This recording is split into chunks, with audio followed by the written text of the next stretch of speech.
Madam Chair. Yes, Senator Padilla, please. Maraming salamat po, Madam Chair. Meron lang po akong gustong liwanagin na aming mahal na kalihim. Yun lamang pong sinabi po ng ating mahal na Pangulo, yung pong kanyang nasabi sa India, yun po ay patungkol lamang doon sa ating mga OFW po ba? Yun lamang po, ano, kaya siya nakapagsalita po ng ganun. Opo. Yun lang, gusto ko lamang Yes, pong linawin. yes, Opo. Mr. Dahil, Senator. dahil sa mga Pilipino doon. Pag Dalawa nadam- yung opo. kanyang points na ni-raise The proximity, yung kalapitan natin dito sa Taiwan at almost 200,000 Filipinos na kailangan nating isipin. Meron na po, kanina nabanggit po ng ating Madam Chair na meron na raw po ba kayong naisip na paraan kung para sila ay, halimbawa po nagkaroon ng kaguluhan, sila po ay maibalik kaagad dito sa Pilipinas. Meron na po tayong ganung plano. Ang dami-dami po nun, 180,000 paano nga iuwi lahat Actually, yan? Madam Chair, Senator Padilla, you'll be surprised, but we have been talking since early this year for a contingency plan. Meron po, of course, kasama po namin ang mga security agencies. Hindi namin magagawa yan. Pero meron napakarami, wala naman tayong ganyang kadaming barko. Pero meron talagang marami din silang alam na paraan at nagtulungan lang kami. Nakakatuwa nga, minsan may nag-alok, nagmamagandang loob yung mga Amerikano na sila daw mag-uwi. Sabi ko, naku, wag naman, baka banatan yan. Mas lalo madidisgrasya yung mga yan.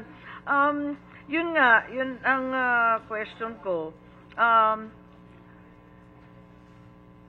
I'm also concerned because there are so many, at talagang saan pupunta yan? Halimbawa, hindi na kaya ng Batanes, Cagayan, Ilocos Norte, hindi namin kaya 180,000, kaliliit na probinsya.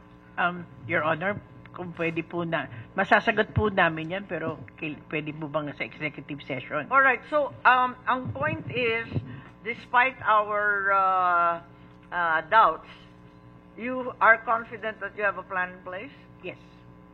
Madam Chair. Yes. Can we ask the Department of Migrant Workers here their position on this? Is there like a plan, a grand plan to evacuate? Yung sinasabi ni Madam Chair na 180,000. Parang ganun eh. Saan natin... Ilan ba talaga? Ilan na ba ngayon? Yeah, yung figures nyo, ilan ho talaga ang Pilipino ho doon sa Taiwan? Okay. Good morning po, Madam Chair and Yes, members you're of the Honorable recognized. Is that Committee. Director Padaen or Yusek Olalia? Sino sasagot po? Either po, kahit po. Sige po, si Yusek na lang. I would defer to my boss. Sige po. Tama po kayo, Madam Senator and Senator Tulfo. No? Marami po tayong mga kababayang nagtatrabaho sa Taiwan. 169,000 plus po ang ating documented OFWs. No?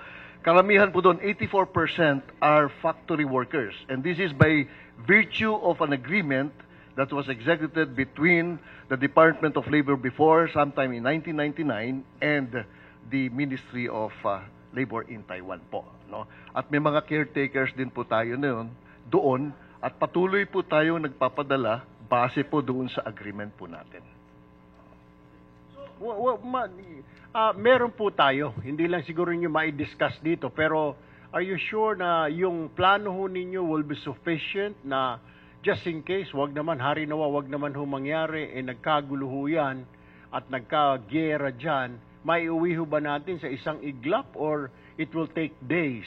Kung days lang ho kung titignan mo sa liit ho ng Taiwan, Diyos ko po, baka sa loob lang ng 5 oras, 8 oras, nadurog na ho yung bansa na yan. So yun ang position natin. Ang tanong po namin, how can we bring them back home? 169,000 po yan.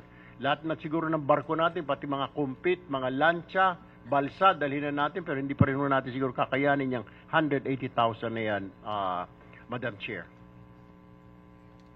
Yeah, tulad po ng sinabi ng ating magiting po na secretary, no, meron po tayong contingency plan and we can discuss the details in executive session po. No?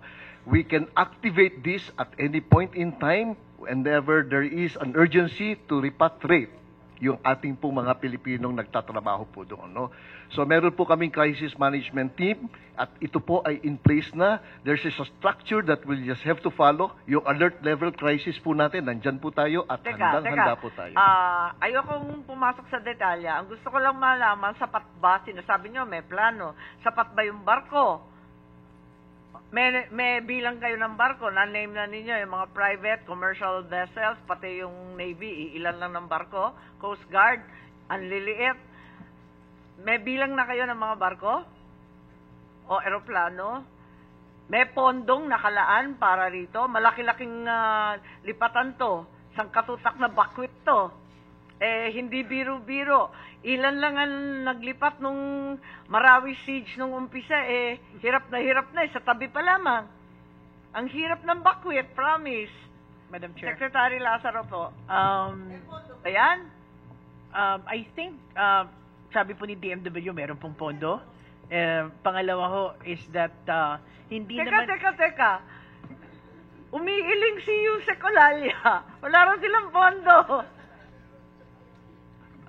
Ma'am, there is an allocation. Ang alam ko, walang pondo. Saan yung pondo? Ang liit ng pondo ng department po ninyo. Ang OWA po ay meron pong tinatawag na emergency repatriation Magkano? fund. Apo. Hindi ko lang po alam yung Ang exact alam figures. ko, 20... And then sa DMW po, meron din po kaming action fund. Hindi, kasi may 20 million lamang ang DFA. Magkano yung sa inyo? Sa action fund po, 1.2 po yung for 2025 and then may 1.2 continuing budget po kami na mahigit 1.2 billion po. billion for repatriation specific. Kasama po ang repatriation expense sa action fund ng DMW. Pero lahat-lahat na yon, sakop na yung mga rescue, pagsasagip, yung mga legal and medical